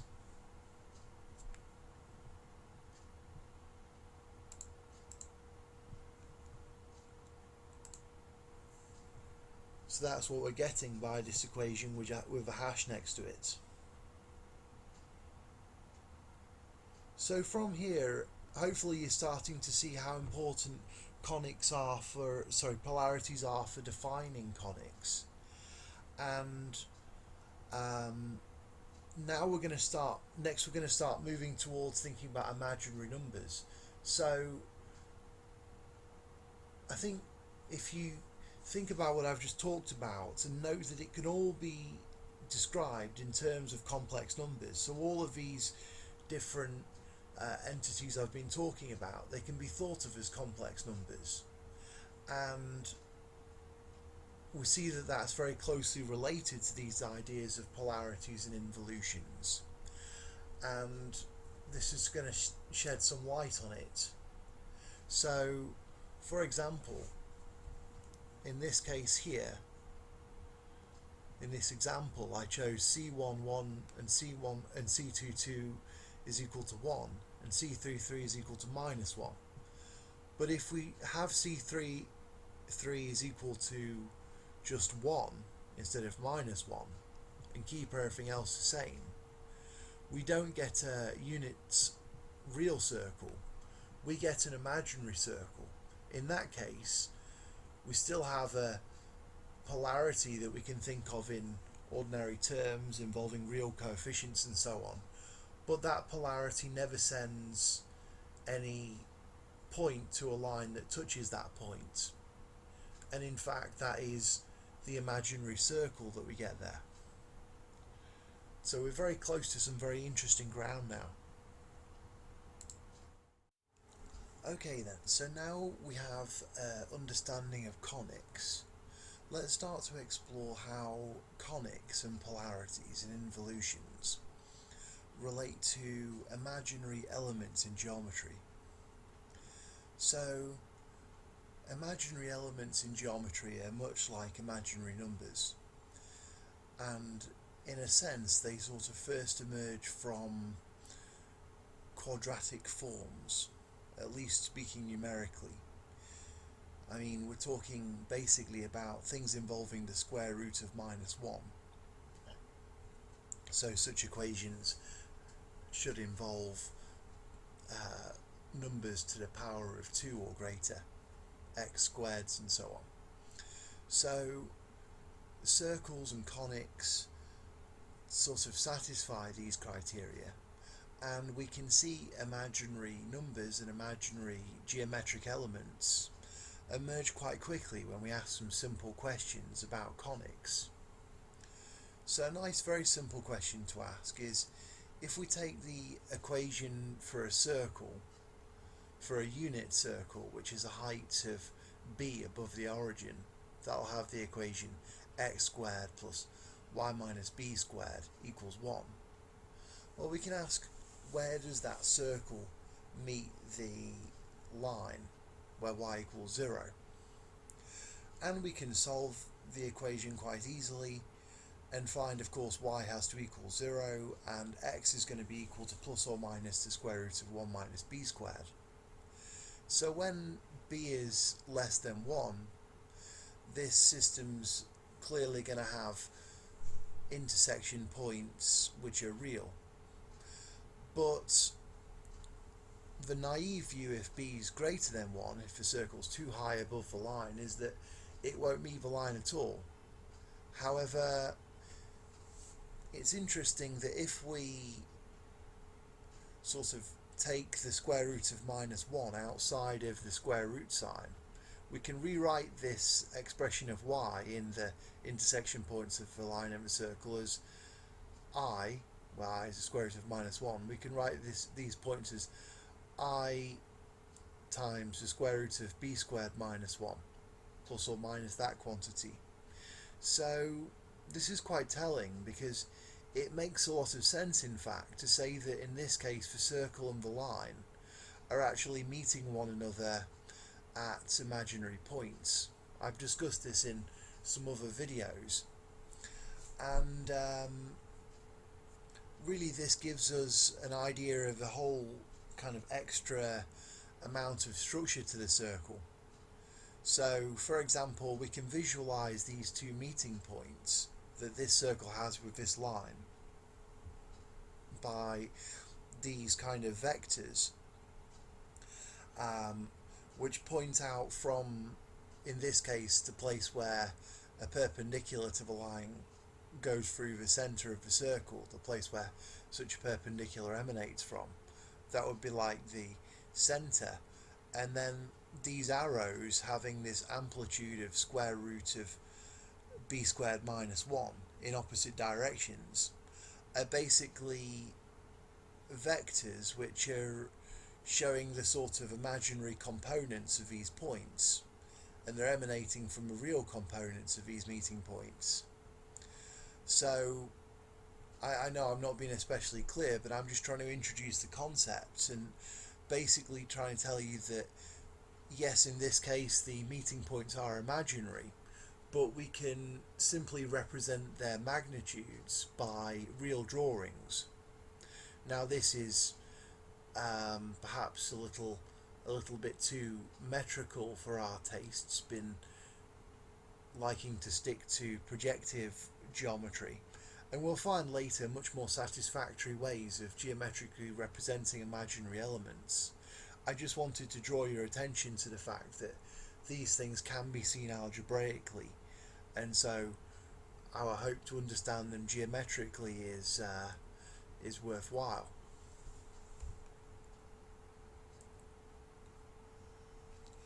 So, going back to what we just learnt by considering polarities algebraically, if we go back to thinking about homogeneous coordinates,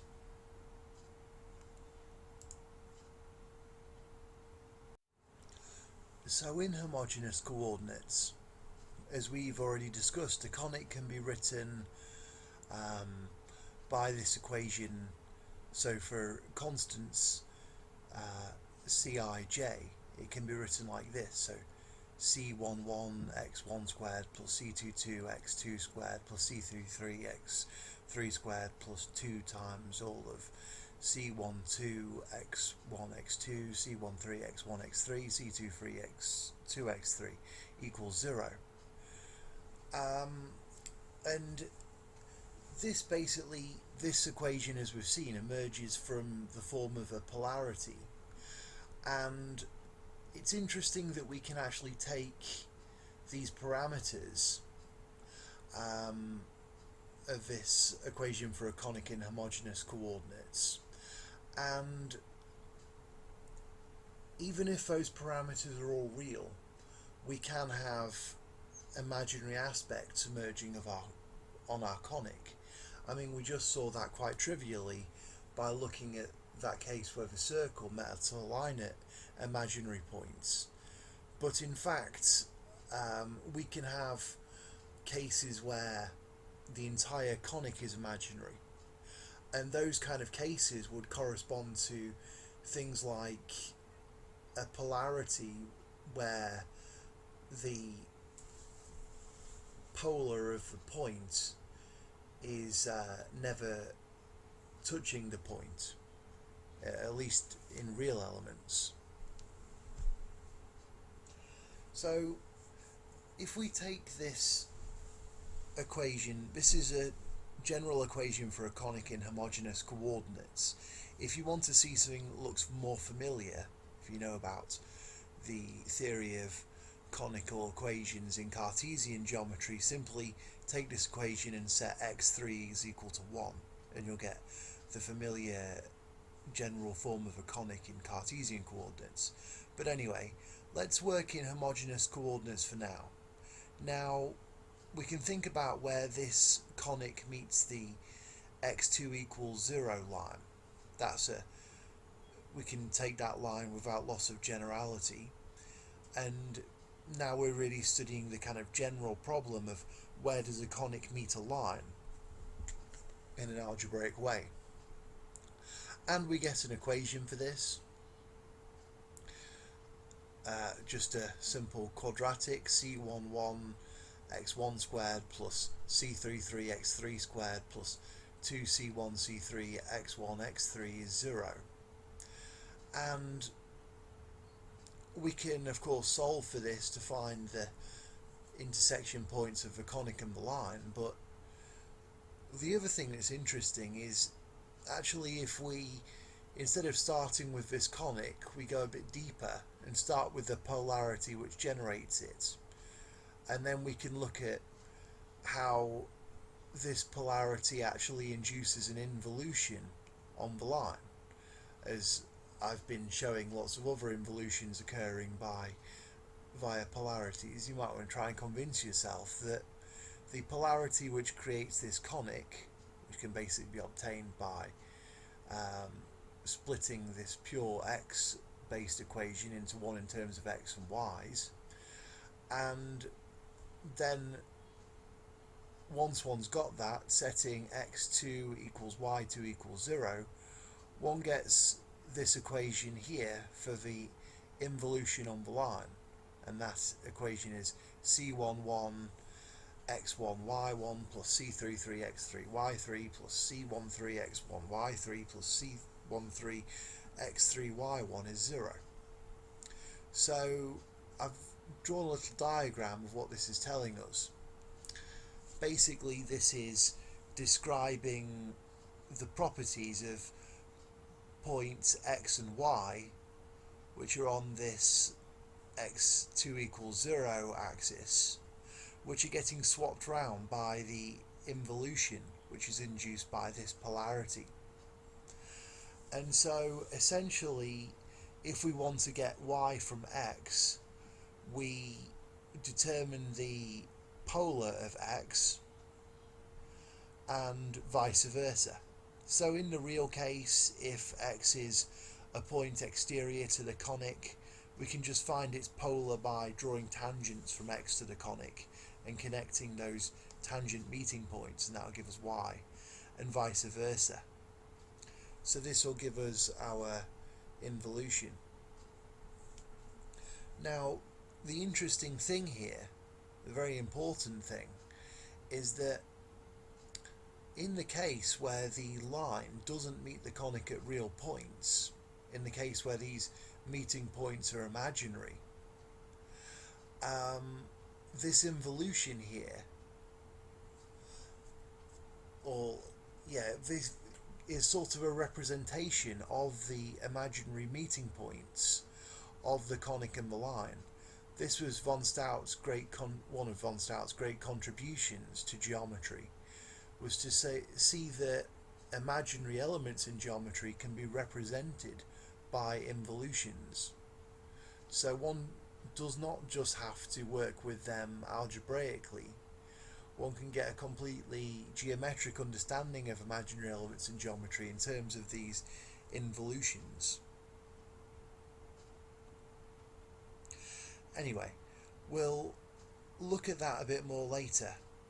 Let's look at another interesting thing involving imaginary numbers. And this is a very deep idea,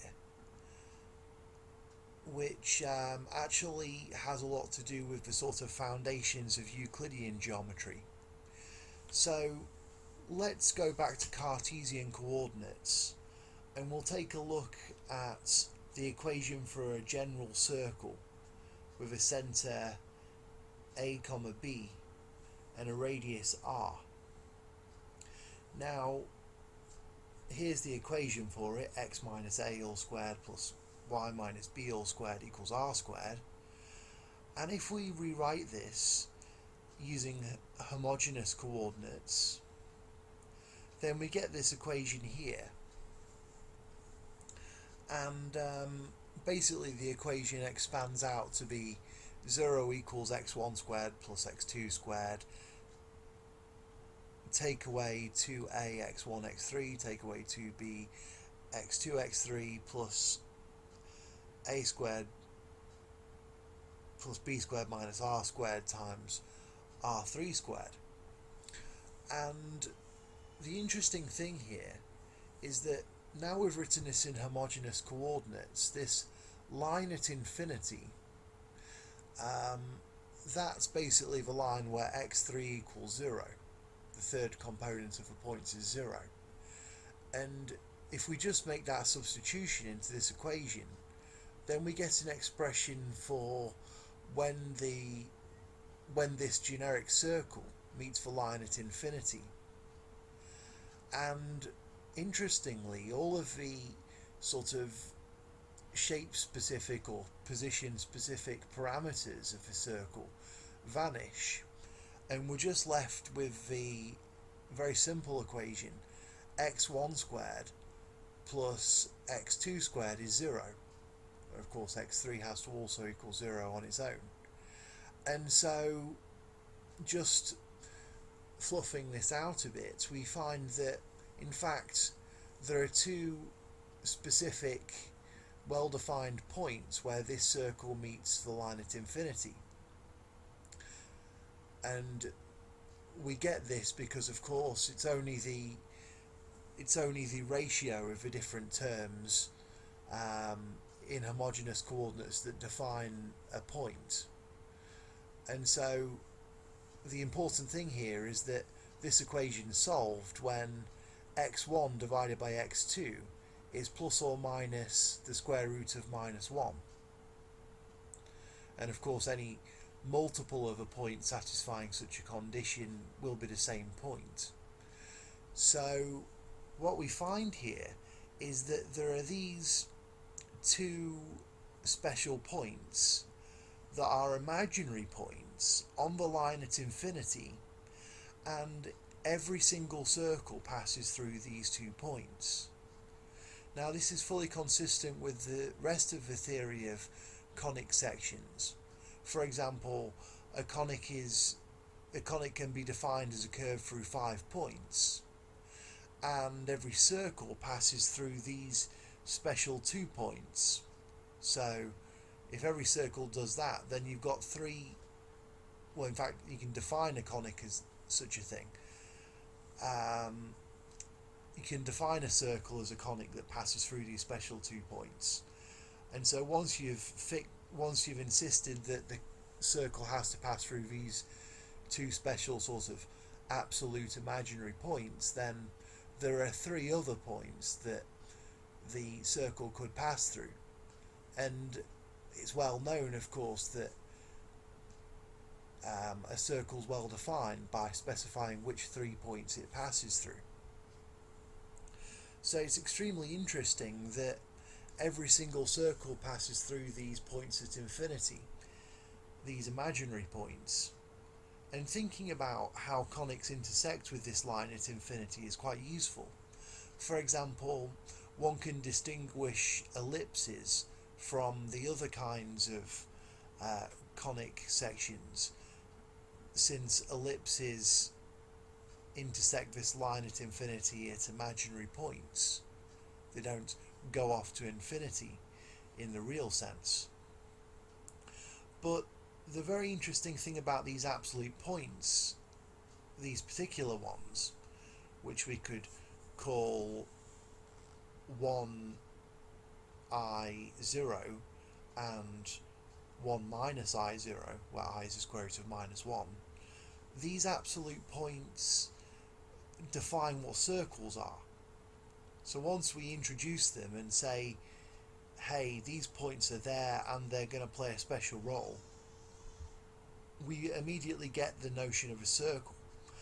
And that's basically the tool that we're missing in projective geometry when we study it without any regard for distance and we imagine that we're not going to measure anything. Once we have the idea of a circle, we can start to move circles around and do measurements, and essentially we have a compass tool which allows a lot of the more constrained Euclidean geometry to be developed. So attributing special features to this line at infinity, and particularly to these special sort of absolute imaginary points at infinity, really allows the Euclidean geometry to emerge from projective geometry if one wants it to be that way.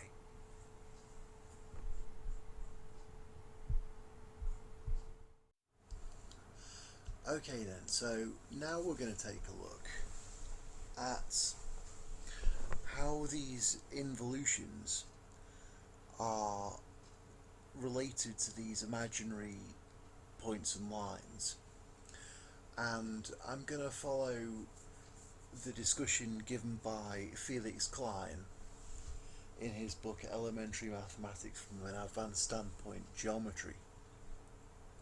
So essentially he gives a kind of take on von Stout's theory of imaginary points and lines, which is something which I have discussed in some of my videos, and although it's a completely geometric theory, it's not especially easy to understand. And so Felix Klein actually talks about it algebraically using homogeneous coordinates, and this is fairly enlightening, although I have to admit I haven't fully digested all of it, so I should probably apologise in advance that there could be a few mistakes over the next few minutes of discussion. So what we're going to think of is a complex point. So now we're dealing with the complex projective plane. We're using homogeneous coordinates, but they can take complex values. So our point is specified by three complex numbers, each of which, the kth one has the form xk equals xkr plus I xk capital I. So here I'm using the superscripts r and I to denote the real and imaginary components of a complex point, of a complex coordinate, I should say. So our point can be broken into two parts.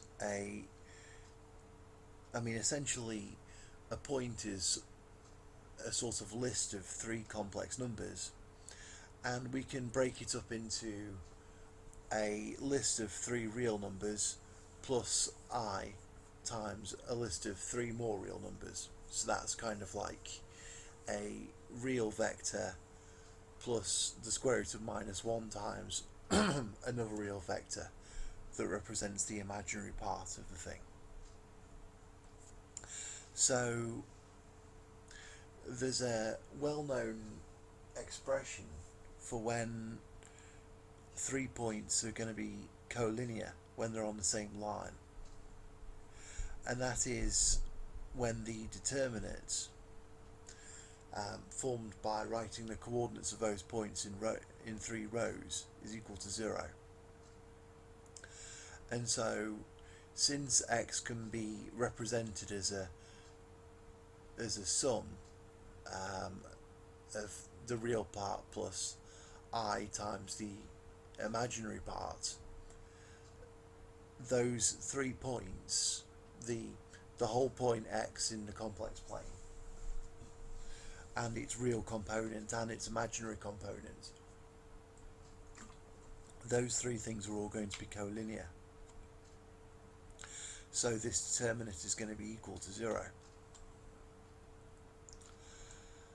And so we can think about this line then, passing through xr and xi, and the complex point itself x is going to belong to this line, but also the complex conjugate, the entity we get by subtracting this imaginary component instead of adding it, will also be on this line. So how do we represent it? Well, of course we can represent these things just using numbers and using the imaginary numbers in algebra like that, but can we describe the things completely geometrically? Well, it turns out that we can, and rather than giving the geometric construction here, we discuss it algebraically, but we show how it's possible to describe these things in terms of real numbers. So we come up with a way to describe these complex elements while only referring to real, visualizable, measurable things. Well, measurable perhaps, depending on what kind of metric system we're setting up, but you get the idea. So recall that when we have a point in these homogeneous coordinate systems, the way it's described, we're only really interested in the ratio of the 3 coordinate entries. We can multiply the thing by any non-zero constant, we still get an expression for the same point. But what we're going to try and do is describe the point x in terms of its real part and its imaginary part. However, we run into a bit of a problem here. So if we just take the point xr and the point xi, that's actually not enough information to properly represent the point x. The reason is that point x is invariant under multiplication by any non-zero complex number. Or I should say the geometric interpretation of it is unchanged under such multiplication. However, one can do such multiplication and change the values of the real and imaginary parts up to ratios and actually alter the ratios of those 3 components to one another, and therefore essentially one can do an operation to the original point, an algebraic operation, which doesn't affect its geometric interpretation, but it does affect the geometric interpretation of the real points and imaginary points. So for example, we can consider the point with the real part with coordinates 1, 1, 1 and imaginary part 1, 2, 3. Well, if we multiply that expression by the constant kappa equals 1 plus I, then of course we get an equivalent description of a point because it's just been scaled, but the real part is no longer, the resulting thing is no longer proportional to the original real part, and neither is the imaginary part. So how do we represent our complex points if it's not good enough just to pick a pair of points, the real components and the imaginary components, and think about those in a real sense? What can we do? Well, the interesting thing here is that by multiplying this point by different complex constants, we get different setups where the resulting number is going to have a different real part and a different complex part.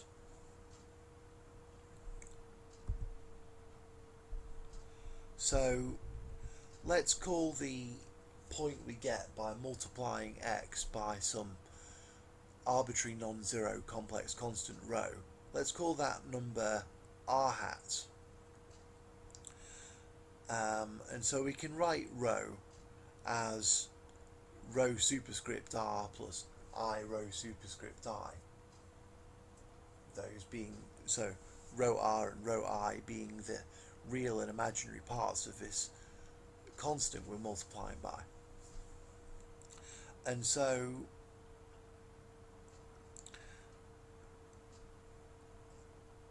when we do this multiplication, we can work out that rho times x is going to be rho r times xr minus rho I times xi plus square root of minus 1 times rho r xi plus square root of minus 1 rho I xr. So then we can separate this expression for r hat, the thing we get by multiplying the thing by rho, into a real part and an imaginary part.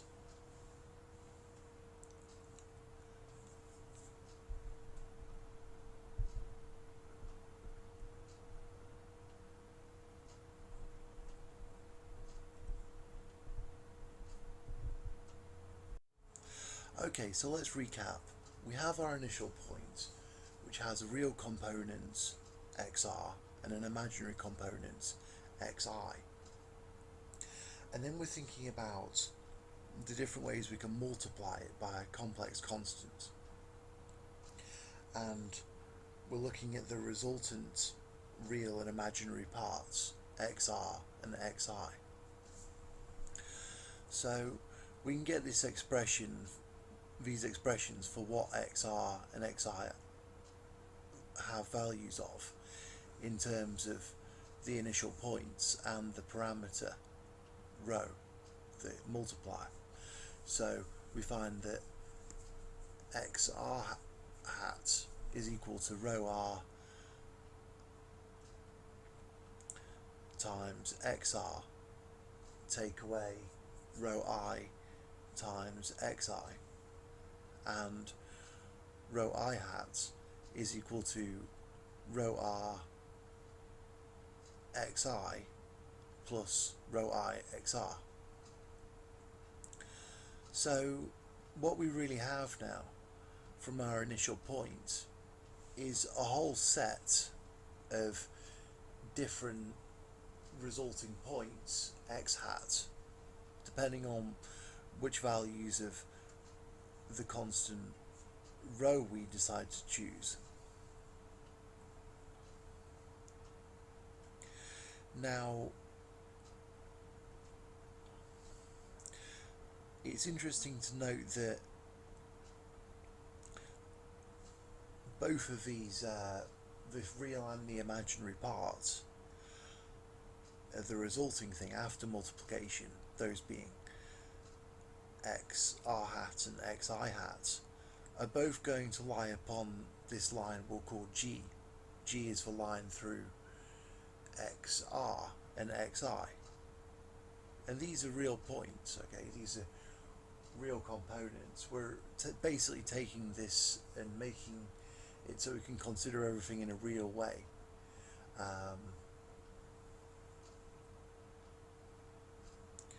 So you can perhaps convince yourself that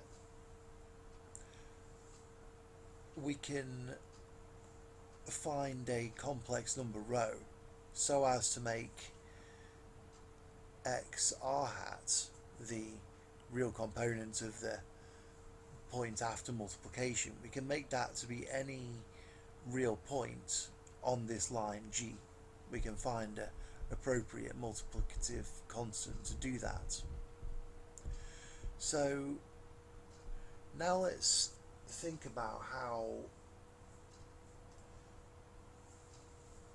these points xr and xi are related.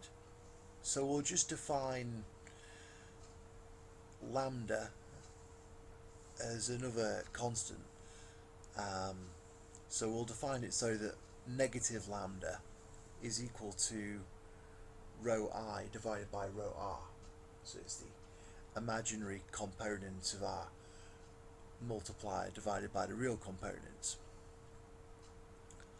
And then using this we can conveniently rewrite the expression for the real component xr hat. So that has the form minus rho I divided by lambda xi, take away rho I xi.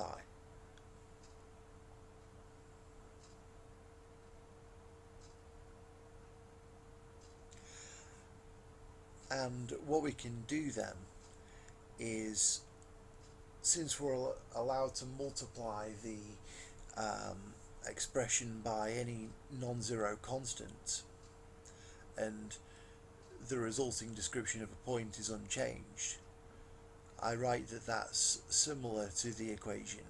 I use that curly equal sign to say that that's similar to the equation that we get by multiplying it by negative lambda. So we find that xr hat is essentially equivalent to the expression x of r plus lambda x of I. And similarly we can write xi hat to be equal to, or to be equivalent to, the expression xr take away 1 over lambda xi.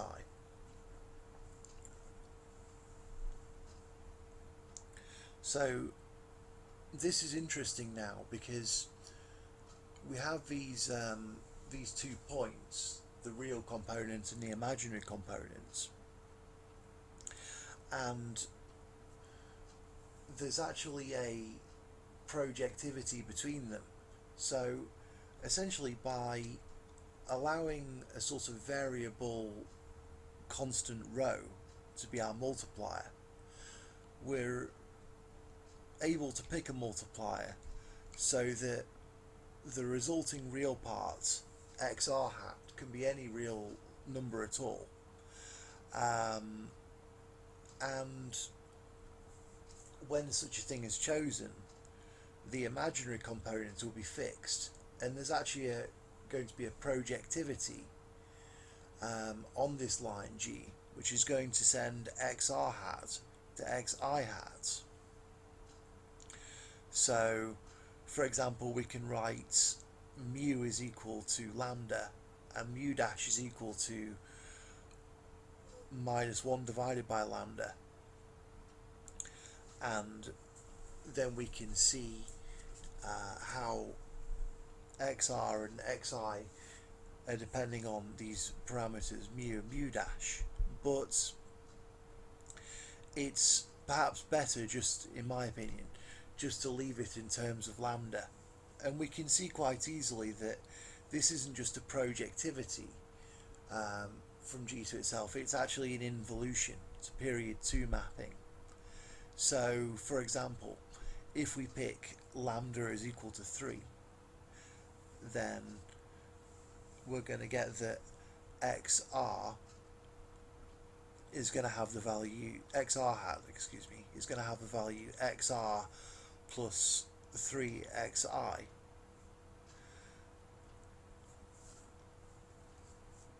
well, xi has the value xr minus a third xi. And however, if we pick the lambda parameter minus a third, then we get that xr hat is equal to xr minus a third of xi, and xi hat is equal to xr plus 3xi. So essentially, in this involution, these points are getting swapped. In this projectivity, these points are getting swapped round. So it is indeed an involution. So that's good.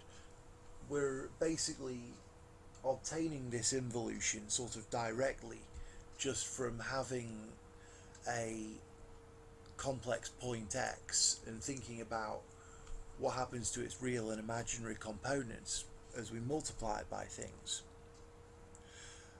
Another very interesting, and we get this involution between the two on the line. But another very interesting thing is that we can consider what are the fixed points of this involution. So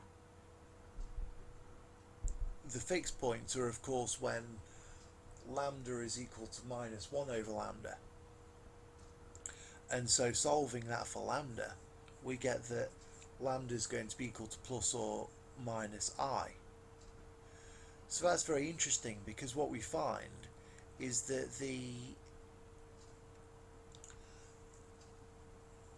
sort of fixed points of this involution are when xr hat is equal to xr plus I of x of I, which is simply our initial point x. So that's one fixed point of the involution. The other one, if we choose to load in lambda equals minus I instead of lambda equals I, then we get the other fixed point, which is xr hat is equal to xr minus I x of I, which is just the complex conjugate of our initial point. So what we basically get here is the whole involution, and this involution sort of represents our complex point x in a sort of real way, and the fixed points of this involution we can determine algebraically to be equal to the point x itself and its complex conjugate. So it's seeming quite appropriate to use this involution to represent our complex point in a geometric way. But there is this sort of issue that if we just have the involution, how do we know whether it's referring to the actual point or if it's referring to the complex conjugate of that point? But this isn't actually as much of a problem as it may seem. So the thing is, if we take a look again at the expression for the real parts of x hat, so that would be xr hat is equal to xr plus lambda xi. Well, that's associated with a definite direction. Essentially, we can just think about lambda increasing, and as lambda increases, this point xr hat is going to move along the line. I mean, lambda is essentially a parameter to describe points on this line G. So increasing lambda defines a definite direction upon G, and that direction we can just associate with the fixed point of the involution, where lambda itself is equal to positive 1 times I. So one direction then would represent the case where we load in lambda equals I, and then the opposite, so that would result in giving the actual point x itself. and then the opposite direction upon the line would represent the case where we load in lambda equals minus I, and that would result in giving the other fixed point, which is the complex conjugate. So essentially what we're seeing here is, given a complex point, we can associate it with a involution upon a line, especially chosen line, especially chosen involution, of course, and given that involution plus a particular direction, that's essentially we can use that as a representation of that complex point.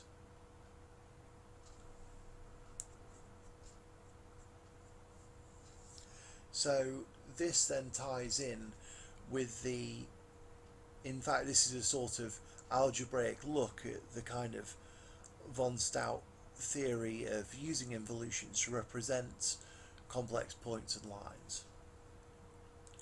And one can of course go the other way around and begin with an involution. It has to be a so-called overlapping involution, where the two pairs of involutory mates separate each other, and every such involution corresponds to imaginary points. So we have the sort of converse. Not only can imaginary points be represented by involutions, but involutions represent complex points.